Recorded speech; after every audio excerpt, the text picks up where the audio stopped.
अस्सलाम वालेकुम my dear students, उम्मीद है कि आप सब ठीक होंगे।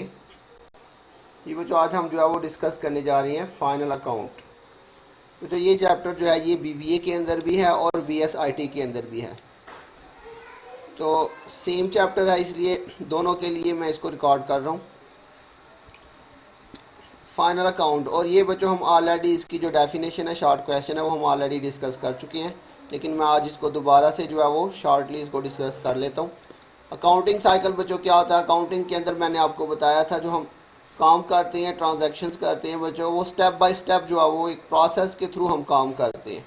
तो बच्चों इस प्रोसेस के अंदर जो है सबसे पहले हम वोचर बनाते हैं। वोचर के बाद बच्चों हम जो नेक्स्ट स्टेप है उसमें जर्नल बनाते हैं। जर्नल के बाद लेजर, फिर ट्रायल बैलेंस और फिर फाइनल अकाउंट या फाइनेंशियल स्टेटमेंट्स बनाते हैं। तो बच्चों ये हमारा एक अकाउंटिंग साइकिल होता है जिसमें स्टेप बाय स्टेप हम जो है वो तमाम ट्रांजैक्शंस को एक बुक से दूसरी बुक्स में ट्रांसफ़र करते रहते हैं। और फाइनली जाके हम बच्चों फाइनेंशियल स्टेटमेंट्स बनाते हैं जिसमें हम trading account, profit and loss account और बैलेंस शीट हमने बनाना सीखी थी। तो वजह इस सारे प्रोसेस को हम अकाउंटिंग साइकिल कहते हैं। Accounting cycle is a step by step process of recording, classifying and summarising of economic transactions of a business. जी बच्चों, जर्नल के अंदर जो हम ट्रांजैक्शन को रिकॉर्ड करते हैं हम रिकॉर्डिंग कहते हैं। उसके बाद जब हम लेजर में इसको पोस्ट करते हैं उसको हम क्लासीफाइंग कहते हैं। और फाइनली हम जब ट्रायल बैलेंस बनाते हैं और फाइनेंशियल स्टेटमेंट बनाते हैं उसको हम समराइजेशन कहते हैं। तो बच्चों ये स्टेप बाय स्टेप जो हम ट्रांजैक्शंस को रिकॉर्ड करते हैं, सारे प्रोसेस को हम अकाउंटिंग साइकिल कहते हैं। उसके बाद नेक्स्ट है बच्चों ट्रेडिंग अकाउंट। ट्रेडिंग अकाउंट की मदद से बच्चों हम अपने बिजनेस का ग्रास प्रॉफिट जो है या ग्रास लॉस कैलकुलेट करते हैं। लिखा हुआ है trading account shows the grass result of the business. Business का जो ग्रास रिजल्ट होता है, मतलब ग्रास प्रॉफिट या ग्रास लॉस हो सकता है बिजनेस को, तो उसे कैलकुलेट करने के लिए हम ट्रेडिंग अकाउंट बनाते हैं। ये बच्चों आपने बनाना सीखा था।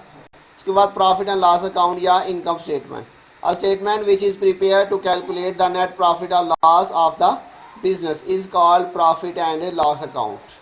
जी बच्चों, प्रॉफिट एंड लॉस अकाउंट या इनकम स्टेटमेंट, इसकी मदद से हम किसी भी बिजनेस का नेट प्रॉफिट या नेट लॉस जो है वो कैलकुलेट करते हैं।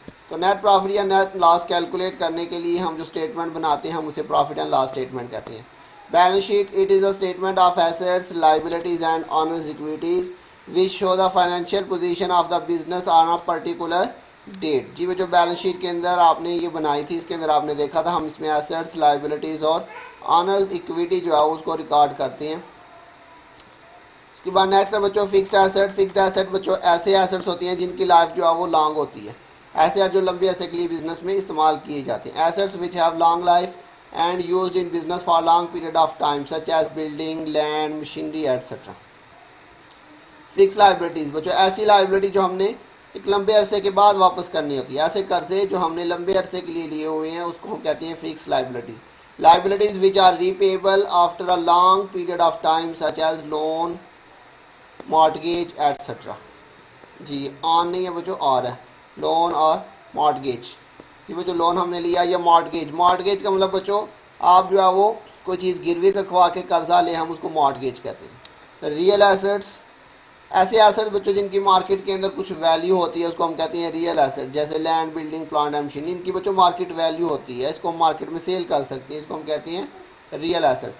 Assets which have some market value are called real assets such as building, land, machinery etcetera. इसके बाद बच्चों नेक्स्ट है फिक्टिशियस एसेट्स। फिक्टिशियस एसेट बच्चों ऐसे एसेट्स होते हैं जिनका कोई वजूद नहीं होता, इनकी कोई मार्केट वैल्यू नहीं होती, इनको आप मार्केट में जाके सेल नहीं कर सकते, तो ये जस्ट बैलेंस शीट में जो है वो शो किए जाते हैं टेम्परेरी तौर पे।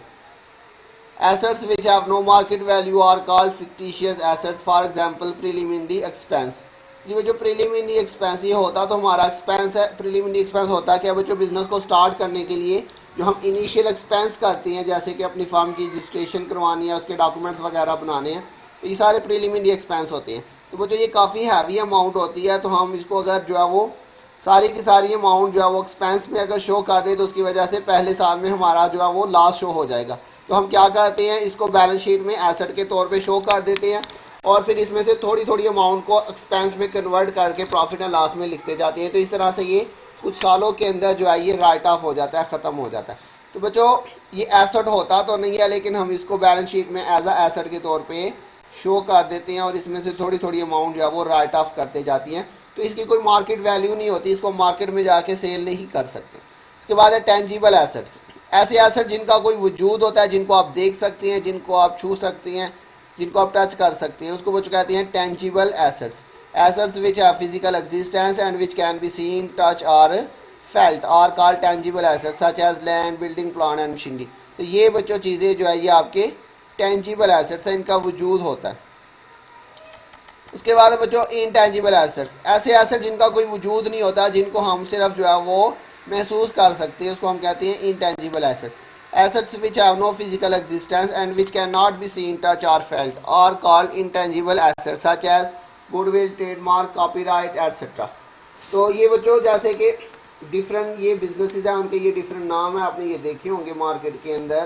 तो बच्चों जैसे डेल है, कोक है, मैकडोनल्ड है, तो ये बच्चों ब्रांड है, ये इनकी गुडविल होती है। कोई भी चीज़ आप ले लें, अगर उसके ऊपर जो है इन ब्रांड के नाम लिखे हुए हैं, तो आप आंखें बंद करके उस चीज़ को ख़रीद लेंगे, ले लेंगे, आपको जो है उसमें कोई जो है वो डाउट नहीं होगा, कोई शक नहीं होगा, क्योंकि उनकी एक गुडविल है इन चीज़ों की। और अगर वही चीज़ आपको कोई दूसरी कंपनी जो कि मार्केट में जो है इसका नाम नहीं है, लेकिन चीज़ वही है, लेकिन अगर आप वही चीज़ सेम वही क्वालिटी उसकी है, लेकिन अगर आप किसी और से ख़रीदते हैं तो आप लेने से पहले 10 दफ़ा जो है वो सोच, अगर वो आपको कम प्राइस पे भी दे रहा है फिर भी आप जो है उससे लेना पसंद नहीं करेंगे, क्योंकि आपको उसकी जो क्वालिटी का जो है वो कन्फर्मेशन नहीं है। लेकिन अगर आप इन ब्रांड से चीज़ खरीदते हैं जिनका कोई नाम है मार्केट के अंदर, तो आप आंखें बंद करके जो है विदाउट एनी जो है वो उसमें जो है आप कंफ्यूज होने के बगैर आप जो है वो कॉन्फिडेंस के साथ उस चीज़ को खरीद लेंगे। लिखा हुआ जी assets which have no physical existence and which can be seen which cannot be seen, touch or felt or called intangible assets such as goodwill, trademark, copyright। तो ये सारे जो है ये हमारे ट्रेडमार्क है, हमारे जो है ट्रेडमार्क मतलब तजारती निशान, तो ये सारे हमारे ट्रेडमार्क। उसके बाद बच्चों करंट एसेट्स, ऐसे एसेट जिनकी लाइफ जो है वो शार्ट होती है, जैसे फिक्स्ड एसेट की लाइफ जो है वो लॉन्ग होती है, तो करंट एसेट ऐसे एसेट जिनकी लाइफ शार्ट होती है, जिनको आप आसानी से कैश में कन्वर्ट करवा सकते हैं, या फिर जो है वो खुद ही जो है वो कैश की शक्ल में होते हैं। Assets which have short life and which can be converted into cash quickly and easily, for example cash, stock, debtors. ये वो जो कैश जो है ये खुद ही एक करंट एसेट है, तो ये आपका स्टॉक जो है वो गोदाम में दुकान में पड़ा हुआ है, तो ये भी आपका करंट एसेट है। इसी तरह से डेटर्स बच्चों जिनको आपने उधार पे चीज़ें सेल की हुई हैं, उनसे आपने पैसे लेने हैं, तो ये भी आपके करंट एसेट्स ही होते हैं। करंट लाइबिलिटीज ये बच्चों जैसे हमने पीछे फिक्स लाइबिलिटीज या लॉन्ग टर्म लाइबिलिटी, ये तो पीछे हमने फिक्स लाइबिलिटीज पढ़ा, उसको वो लॉन्ग टर्म लाइबिलिटी भी कहता है। तो करंट लाइबिलिटीज ऐसी लाइबिलिटी जो आपने with in very short time period जो है वो पे करनी होती है, मतलब 1 साल से कम अरसे के अंदर आपने पे करनी है। The debts which are repayable within a short period of time are called current और short term liabilities, for example bills payable, bank overdraft. तो ये बच्चों हमारी शॉर्ट टर्म लाइबिलिटीज है। उसके बाद बच्चों एक्सपेंसेस, दो किस्म के बच्चों हमारे एक्सपेंस होते हैं, एक होता है डायरेक्ट एक्सपेंस और एक होता है इनडायरेक्ट एक्सपेंस। डायरेक्ट एक्सपेंस क्या होते हैं बच्चों, चीज़ों को ख़रीदने पे और बनाने पे जितने भी एक्सपेंस आते हैं वो सारे डायरेक्ट एक्सपेंस होते हैं। Expense which are related to purchase and manufacturing of goods are called direct expenses, for example wages, freight etcetera. जी बच्चों आप बाहर से कोई चीज़ खरीदते हैं, उसका कोई फ्रेट वगैरह, कैरेज वगैरह, वेजेस वगैरह आप पे करते हैं, ये हमारे डायरेक्ट एक्सपेंस है। या फैक्ट्री के अंदर बच्चों चीज़ों को बनाने पे जो एक्सपेंस आएंगे वो भी आपके डायरेक्ट एक्सपेंस होंगे। उसके बाद बच्चों नेक्स्ट आपके पास इनडायरेक्ट एक्सपेंस, चीज़ों को सेल करने के ऊपर और ऐसे ही बिजनेस को मैनेज करने के ऊपर जितने भी एक्सपेंस आएंगे वो सारे इनडायरेक्ट एक्सपेंस होंगे। All expenses other than direct expenses are called indirect expense. जी बच्चों कह रहा है डायरेक्ट एक्सपेंस के अलावा जितने भी एक्सपेंस होंगे वो सारे इनडायरेक्ट ही होंगे। दूसरे वर्ड्स में आप कह सकते हैं बिजनेस को मैनेज करने के ऊपर और चीज़ें सेल करने पे, ये दो किस्म के एक्सपेंस है इसमें। बिजनेस को मैनेज करने के एक्सपेंस, एडमन एक्सपेंस और selling expense, Edmund and selling expense, ये इनडायरेक्ट होती है। फॉर एग्जांपल रेंट, सैलरी, जी बच्चों आपने ऑफिस का रेंट पे करना है, बिजली का बिल पे करना है, ऑफिस सप्लाईज आपने यूज़ करनी है, इंश्योरेंस आपने करवाई हुई है, प्रिंटिंग एंड स्टेशनरी है, रिपेयर है, ये सारे हमारे इनडायरेक्ट एक्सपेंस हैं। जी बच्चों उसके बाद नेक्स्ट आपके पास है जी डायरेक्ट रेवेन्यू और इनडायरेक्ट रेवेन्यू। जी बच्चों रेवेन्यू की भी दो किस्में, एक डायरेक्ट और एक इनडायरेक्ट। जो बच्चों आपको नॉर्मल बिजनेस एक्टिविटी से रेवेन्यू हासिल होगा वो आपका डायरेक्ट इनकम होगी या डायरेक्ट रेवेन्यू होगा। नॉर्मल बिजनेस एक्टिविटी क्या होती है बच्चों, गुड्स एंड सर्विसेज जो आप प्रोवाइड करना, ये नॉर्मल बिजनेस एक्टिविटी होती है किसी भी बिजनेस की। तो बच्चों अगर आप गुड सेल करके या सर्विस प्रोवाइड करके जो आपको इनकम मिलेगी वो आपका डायरेक्ट रेवेन्यू होगा। Income earn from the normal business activity is called direct revenue. तो नॉर्मल बिजनेस एक्टिविटी क्या है बच्चों? For example income earn from sale of goods और सर्विस। तो सेल ऑफ गुड्स और सर्विस ये आपकी नॉर्मल बिजनेस एक्टिविटी है। इनडायरेक्ट रेवेन्यू क्या होगा बच्चों? Other than normal business activity, sale of goods और सर्विस। इसके अलावा बच्चों अगर आपको कहीं से इनकम आ जाती है तो वो आपका होगा इनडायरेक्ट रेवेन्यू या income. Income earn from other than normal business activities called indirect revenue. For example rent received, interest received. जी बच्चों देखिए ये आपका नॉर्मल बिजनेस नहीं है। आपका बिजनेस हो सकता है उसके साथ साथ आपकी कोई प्रॉपर्टी है जो आपने रेंट वगैरह पे दी है या आपने बैंक में पैसे जमा करवाए हुए हैं तो वहाँ से आपको रेंट आ सकता है या इंटरेस्ट आ सकती है, तो ये भी आपकी इनकम है। लेकिन ये नॉर्मल बिजनेस एक्टिविटी से नहीं आ रहा बल्कि नॉर्मल बिजनेस एक्टिविटी से अलावा जो है वो दूसरी एक्टिविटी से आ रहा है, तो इसलिए ये इनडायरेक्ट रेवेन्यू होगा। मार्शलिंग बच्चों, an arrangement in which assets and liabilities are shown in balance sheet is known as marshalling. जी बच्चों एसेट्स और लाइबिलिटीज को बैलेंस शीट में शो करने का प्रॉपर एक मेथड है। सबसे पहले हम जो है वो करंट एसेट लिखते थे, फिर उसके बाद जो है वो हम फिक्स्ड एसेट लिखते थे। इसी तरह से बच्चों लाइबिलिटी साइड पे current liabilities, long term liabilities हम लिखते थे। तो बच्चों ये जो है बैलेंस शीट के अंदर एसेट को शो करने का प्रॉपर एक मेथड है, इसको हम कहते हैं मार्शलिंग। तो जी बच्चों ये हमारे इस चैप्टर से रिलेटेड जो है वो कुछ डेफिनेशन थी जो हमने ऑलरेडी पढ़ी हुई हैं, दोबारा से हमने डिस्कस कर लिया। अब हम इसके बच्चों MCQ डिस्कस करेंगे कि इसी चैप्टर से रिलेटेड फाइनल अकाउंट से रिलेटेड MCQs है बच्चों। वेरी इंपॉर्टेंट चैप्टर है ये MCQs के लिहाज से भी और डेफिनेशन के लिहाज से भी, तो बहुत ध्यान से बच्चों आपने इसको करना है। लिखा हुआ जी it is prepared to determine the gross profit और लॉस। जी बच्चों ग्रॉस प्रॉफिट या लॉस कैलकुलेट करने के लिए हम क्या बनाते हैं इसमें? ट्रेडिंग अकाउंट, प्रॉफिट और loss account, balance sheet, none of the. जी बच्चों ट्रेडिंग अकाउंट हम बनाते हैं ग्रॉस प्रॉफिट या लॉस कैलकुलेट करने के लिए।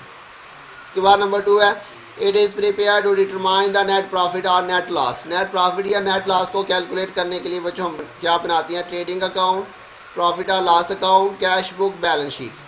तो बच्चों नेट प्रॉफिट कैलकुलेट करने के लिए हम प्रॉफिट और लॉस अकाउंट बनाते हैं। जी बच्चों अगर आपने जो है वो डेफिनेशन अच्छी तरह से भी पढ़ी है या आपने इसके क्वेश्चन भी किए होंगे तो ये आपके लिए बहुत आसान होगा। उसके बाद नंबर 3 पे है which of the following disclose the financial position of the business. जी बच्चों फाइनेंशियल पोजीशन, ट्रेडिंग अकाउंट हमारा ग्रॉस प्रॉफिट शो करता है। प्रॉफिट एंड लॉस अकाउंट जो है इसकी मदद से हम प्रॉफिट एंड लॉस अकाउंट निकालते हैं।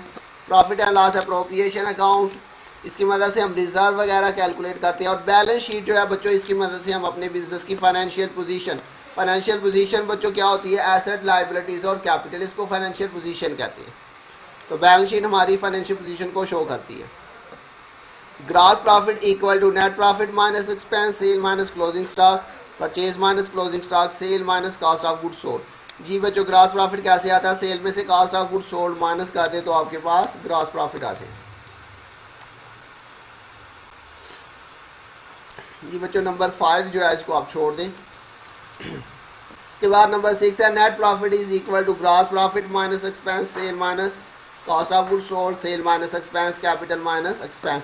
जी बच्चों आपने इनकम स्टेटमेंट बनाई थी, आपने उसमें देखा एक साइड पे आप ग्रॉस प्रॉफिट लिखते हैं और दूसरी साइड पे जो डेबिट साइड है वहाँ पे आप एक्सपेंस लिखते थे। तो ग्रॉस प्रॉफिट में से एक्सपेंस माइनस कर दे तो आपका नेट प्रॉफिट आ जाएगा। Number 7 the price of goods sold और service rendered to customer is called sale, profit, expense, revenue. जी बच्चों ये आपने रेवेन्यू की, इनकम की जो है वो डेफिनेशन पढ़ी थी, ये उसकी डेफिनेशन ही लिखी हुई है। प्राइस ऑफ गुड्स सोल्ड और service rendered to customer is called revenue या इसको इनकम भी कहते हैं। प्रॉफिट और loss appropriation account is not prepared in the case of partnership, joint stock company, sole tradership, partnership at will. जी बच्चों profit और लॉस अप्रोप्रिएशन अकाउंट ये जो है वो पार्टनरशिप जो बिजनेस होता है ये अकाउंट नहीं बनाता। नॉर्मली पार्टनरशिप जो है सोल ट्रेडरशिप जो है ये सिर्फ बनाता है trading account, profit and loss account और बैलेंस शीट।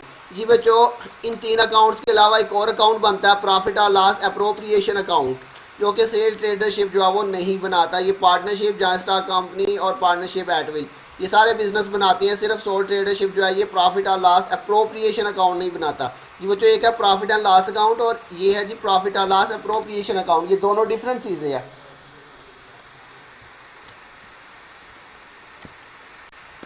उसके बाद बच्चों नेक्स्ट आपके पास नंबर 9 है।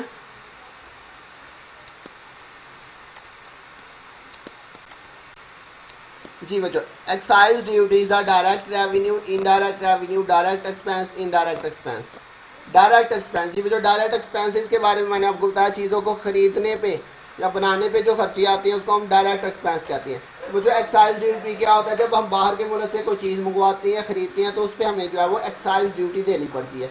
तो जो एक्साइज ड्यूटी है चीज़ों को खरीदने के ऊपर हमें पे करनी पड़ती है। तो चीज़ों को खरीदने पे जितने भी एक्सपेंस पे करेंगे वो हमारे डायरेक्ट एक्सपेंस होंगे। Number 10, the valuation of closing stock is at cost price, market price, cost or market price whichever is lower, cost or market price whichever is higher।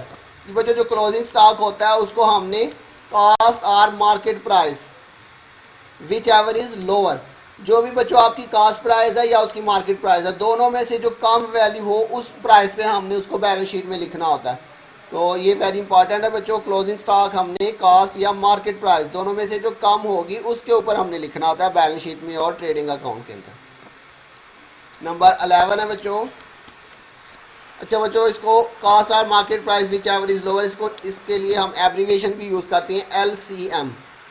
LCM, L मतलब lower, C मतलब cost, M मतलब market price, lower of cost और market price, LCM भी इसको कहता हूँ। Number 11, which account is the summary of direct expense and direct revenue. Trading और profit and loss account, profit और loss account, balance sheet, trading account. जी बच्चों जितने भी आपके पास डायरेक्ट एक्सपेंसेस और डायरेक्ट इनकम आती है वो सारी की सारी हम ट्रेडिंग अकाउंट में रिकॉर्ड करती हैं। तो ट्रेडिंग अकाउंट जो है ये समरी होती है डायरेक्ट एक्सपेंस और डायरेक्ट रेवेन्यू की। Number 12, net profit plus expenses is equal to purchase, cost of good sold, capital, gross profit. जी बच्चों अगर हम रिवर्स करें नेट प्रॉफिट में अगर आप जो है वो एक्सपेंसेस को ऐड कर दें तो ग्रॉस प्रॉफिट आ जाएगा। जैसे आपने पीछे देखा ग्रॉस प्रॉफिट में से एक्सपेंस माइनस करें तो नेट प्रॉफिट आता है। इसी तरह से बच्चों अगर आप इसको रिवर्स कर दें नेट प्रॉफिट प्लस एक्सपेंस करें तो ग्रॉस प्रॉफिट आ जाएगा। 13 वाला बच्चों छोड़ दें। उसके बाद आ जाए नंबर 14 पे। Position statement is similar to a trial balance, balance sheet, financial statement, bank reconciliation statement. तो बच्चों ये भी इंपॉर्टेंट है, बैलेंस शीट का ही एक दूसरा नाम है पोजीशन स्टेटमेंट। तो पोजीशन स्टेटमेंट भी बैलेंस शीट का ही नाम है बच्चों। 15 वाला बच्चों छोड़ दें। नंबर 16 पे आ जाए। Drawings are deducted from sale, income, capital, expense. जी बच्चों ड्राइंग आपने देखा था बैलेंस शीट में जाके हम कैपिटल में से इसको लेस करते थे। Number 17, assets which have no physical existence are called tangible asset, fictitious assets, liquid assets, intangible asset. जी बच्चों ये हमने अभी डेफिनेशन डिस्कस की है टेंजिबल और इनटेंजिबल की। तो इनटेंजिबल की बच्चों हमने अभी डेफिनेशन डिस्कस की, assets which have no physical existence, ऐसे एसेट जिनका कोई वजूद नहीं होता उसको हम इनटेंजिबल एसेट्स कहते हैं। जैसे प्रीलिमिनरी एक्सपेंस मैंने आपको एग्जांपल दी। उसके बाद है number 18, an operating statement is a similar to balance sheet, bank reconciliation statement, financial statement, profit और लॉस स्टेटमेंट। जी बच्चों इसका जो है वो नंबर डी है, ये यहाँ पे बाई मिस्टेक जो है वो नंबर सी लगा दिया हुआ है। मैं बहरहाल इसको दोबारा से कंफर्म करके आपको बता दूंगा, लेकिन मुझे लगता है इसका बच्चों डी है। Operating statement is similar to a profit और लॉस स्टेटमेंट। जी बच्चों ऑपरेटिंग स्टेटमेंट, ये प्रॉफिट एंड लॉस स्टेटमेंट को ही हम ऑपरेटिंग स्टेटमेंट भी कहते हैं। ये मुझे लगता है ये सी जो है ये रॉन्ग है बच्चों, इसका डी ही है। क्लियर। उसके बाद नेक्स्ट है बच्चों 19, stock in trade is a current asset, non current asset, quick assets और इंटेंजिबल एसेट। कि बच्चों स्टॉक इन ट्रेड जो है ये हमारा करंट एसेट होता है। स्टॉक जितना भी हमारा होता है ये बच्चों हमारा करंट एसेट ही होता है। जैसे क्लोजिंग स्टॉक हम लिखते हैं तो उसी को हम स्टॉक इन ट्रेड भी कहते हैं। क्लोजिंग स्टॉक को ही स्टॉक इन ट्रेड भी कहते हैं। क्लोजिंग स्टॉक आपको याद होगा, अगर आपने बैलेंस शीट बनाई है तो हम इसको बैलेंस शीट में करंट एसेट्स की हेडिंग में लिखते थे। Number 20, assets which have no market value are called wasting asset, fictitious assets, intangible assets, tangible assets. ऐसे एसेट जिनकी कोई मार्केट वैल्यू नहीं होती उनको हम फिक्टिशियस एसेट्स कहते हैं बच्चों। ये हमने अभी पीछे डेफिनेशन में भी पढ़ा। Net sales are equal to sale minus return inward, return outward, cost of good sold, carriage on sale. कि बच्चों रिटर्न इनवर्ड हमारा सेल रिटर्न का ही नाम है। तो बच्चों सेल में से आप जो है वो रिटर्न इनवर्ड माइनस कर दे तो आपके पास नेट सेल आ जाएगा। नेट सेल कैसे आता है बच्चों, सेल माइनस रिटर्न इनवर्ड या सेल रिटर्न। इसमें से माइनस कर दे तो आपके पास नेट सेल आ जाती है। गुडविल, पेटेंट, कॉपीराइट, ट्रेडमार्क और wasting asset, intangible asset, fictitious asset, liquid asset. ये बच्चों अभी हमने जो है वो डेफिनेशन डिस्कस की, उसके अंदर आपने देखा गुडविल, पेटेंट, कॉपीराइट, ट्रेडमार्क, ये हमारे बच्चों इंटेंजिबल एसेट्स होते हैं।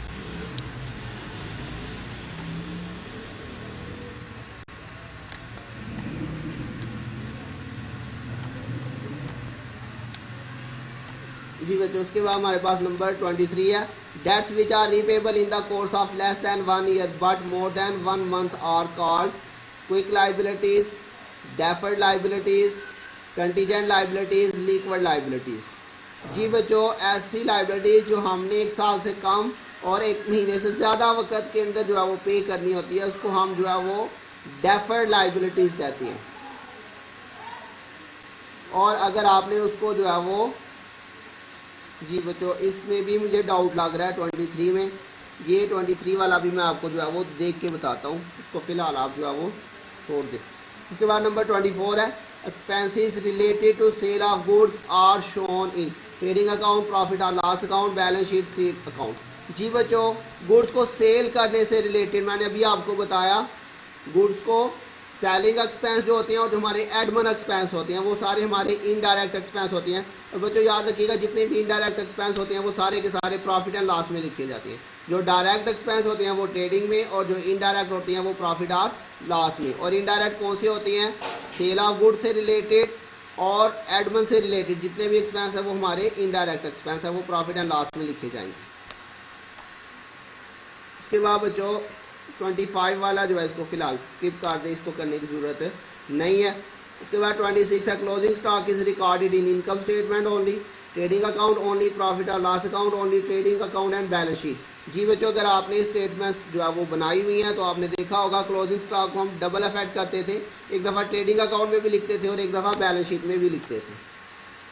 Number 27, a liability depend upon certain future event is called quick liability, deferred liability, contingent liability और करंट लाइबिलिटी।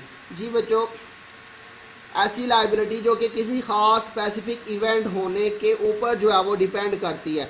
मतलब अगर वो इवेंट होगा तो वो लाइबिलिटी आपकी अकर्ड हो जाएगी, अगर वो इवेंट नहीं होता तो वो लाइबिलिटी आपकी जो है वो अकर्ड नहीं होगी। जैसे कि बच्चों फॉर एग्जांपल आप किसी की गारंटी दे देते हैं, किसी ने कोई जो है वो उधार पे चीज़ खरीदी है तो आप उसकी गारंटी दे देते हैं कि अगर ये पेमेंट ना कर सका तो मैं इसकी गारंटी देता हूँ, मैं आपको इसकी पेमेंट कर दूंगा। अब बच्चों ये आपकी जो है वो सेकेंडरी लाइबिलिटी है। प्राइमरी लाइबिलिटी किसकी होगी? जिसने चीज़ खरीदी है। तो बच्चों जब तक अगर वो पेमेंट करने से इनकार कर देता है, जिसने वो चीज़ खरीदी थी, तो उसके बाद वो लाइबिलिटी आपकी जाएगी, आपको वो पैसे पे करने पड़ेंगे। तो बच्चों ये होगी कंटीजेंट लाइबिलिटी, मशरूत लाइबिलिटी। मतलब किसी वाक़ये के होने की वजह से वो लाइबिलिटी आपकी हो जाएगी, अगर वो वाक़या वकूफ़ पज़ीर नहीं होता तो वो लाइबिलिटी आपकी नहीं होगी। जैसे मैंने आपको अभी एग्जांपल बताई है, आपने किसी की गारंटी दे दिया, तो बच्चों जिसकी आपने गारंटी दी है अगर तो वो पेमेंट कर देता वक्त के ऊपर तो देन वो लाइबिलिटी तो आपकी नहीं होगी।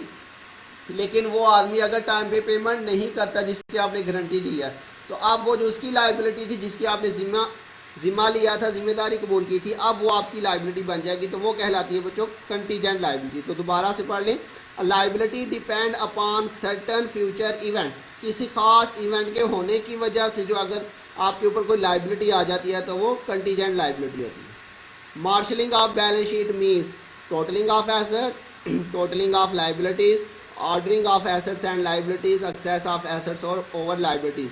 जी बच्चों, मार्शलिंग मैंने आपको अभी पीछे पढ़ाया कि बैलेंस शीट के अंदर एसेट्स को एक खास तरतीब से लिखने का जो मेथड है उसको हम कहते हैं मार्शलिंग। तो ordering of assets and liabilities, asset और लाइबिलिटीज को एक तरतीब से लिखना उसको हम कहते हैं marshalling. Bank overdraft is an example of current liability, liquid liability, quick liability, all of these. जी बच्चों, ये ऑल ऑफ दीज है। जो बैंक ओवरड्राफ्ट है ये हमारी करंट लाइबिलिटी भी होती है, लिक्विड लाइबिलिटी भी होती है और क्विक लाइबिलिटी। तो बच्चों लिक्विड और क्विक एक ही बात है, करंट लाइबिलिटीज और क्विक लाइबिलिटीज और इसमें थोड़ा सा फ़र्क है। लेकिन जो बैंक ओवरड्राफ्ट होता है ये करंट लाइबिलिटी भी होती है और क्विक भी होती है।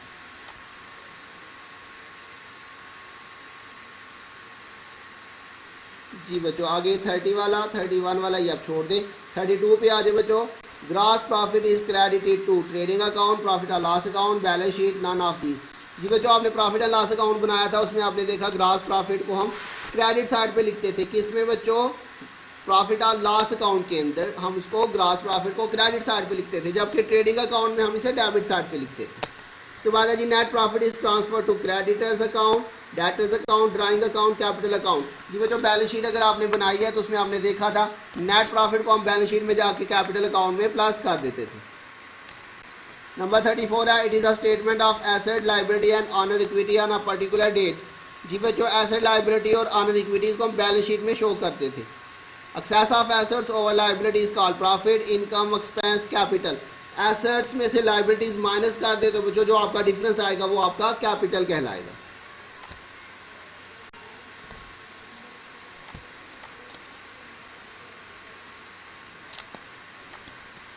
जी बच्चों, ये बिल्कुल थोड़े से रह गए हमारे पास। नंबर 36 है all the expenses connected with the management of the business are called office expense. जी बच्चों, बिजनेस को मैनेज करने से रिलेटेड, एडमिन से रिलेटेड जितने भी एक्सपेंस होंगे वो आपके ऑफिस एक्सपेंस कहलाते हैं, और ये भी आपके इनडायरेक्ट एक्सपेंस है, और ये बच्चों प्रॉफिट एंड लॉस में लिखे जाते हैं, मैंने आपको बताया। Number 37 the method under which the assets and liabilities are shown in balance sheet in the order of their permanence is called liquidity preference method, permanency preference method, mix method, none of these. जी बच्चों, balance sheet के अंदर assets और liabilities को लिखने के दो method है, एक है लिक्विडिटी प्रेफरेंस मेथड और एक है permanency preference method. Liquidity preference method में बच्चों आपने जो बैलेंस शीट बनाई है उसको हमने लिक्विडिटी प्रेफरेंस मेथड से बनाया था बच्चों, जिसमें हम जो है वो करंट एसेट्स को पहले लिखते हैं, फिर उसके बाद फिक्स्ड एसेट लिखते हैं। जबकि परमानेंसी प्रेफरेंस मेथड के अंदर हम फिक्स्ड एसेट पहले लिखते हैं और जो करंट एसेट्स हैं उनको बाद में लिखते हैं।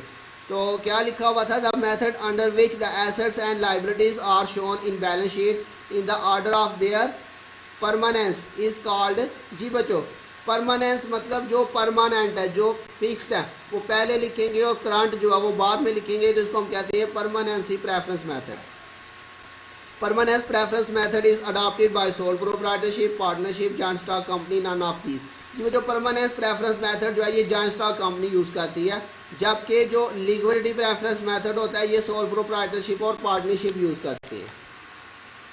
39 the method under which assets and liabilities are shown in the order of their liquidity is called permanence preference method, liquidity preference method. जी बच्चों, लिक्विड जो चीज़ें हमारे पास जैसे करंट एसेट्स हैं तो उनको हम पहले लिखते हैं और फिक्स्ड एसेट बाद में लिखते हैं, तो उसको हम कहते हैं liquidity preference method. Liquidity preference method is usually adopted by joint stock company, sole tradership and partnership, bank, insurance company. तो ये जो मैंने आपको पीछे भी बता दिया, लिक्विडिटी प्रेफरेंस मेथड जो है ये नॉर्मली सोल ट्रेडरशिप और पार्टनरशिप यूज़ करते हैं। तो जी बच्चों, इतने ही हमारे आज के एमसीक्यूज़ थे। ये वेरी इंपॉर्टेंट है, इसमें बच्चों पेपर में आने के बहुत ज़्यादा चांसेस हैं, इसकी डेफिनेशन भी बहुत इंपॉर्टेंट है, और ये बच्चों आपका बीबीए और बीएसआईटी दोनों के लिए जो है ये इंपॉर्टेंट चैप्टर है। तो आपने बहुत अच्छे तरीके से इसको करना है बच्चों। इसमें जो दो रह गए हैं वो मैं आपको जो है वो मैसेज पे जो है वो आपको बता दूंगा। मुझे उम्मीद आपको समझ आ गई होगी बच्चों। अपना ध्यान रखिएगा, बहुत जल्द मिलेंगे नेक्स्ट लेक्चर के साथ, तब तक के लिए अल्लाह हाफिज़।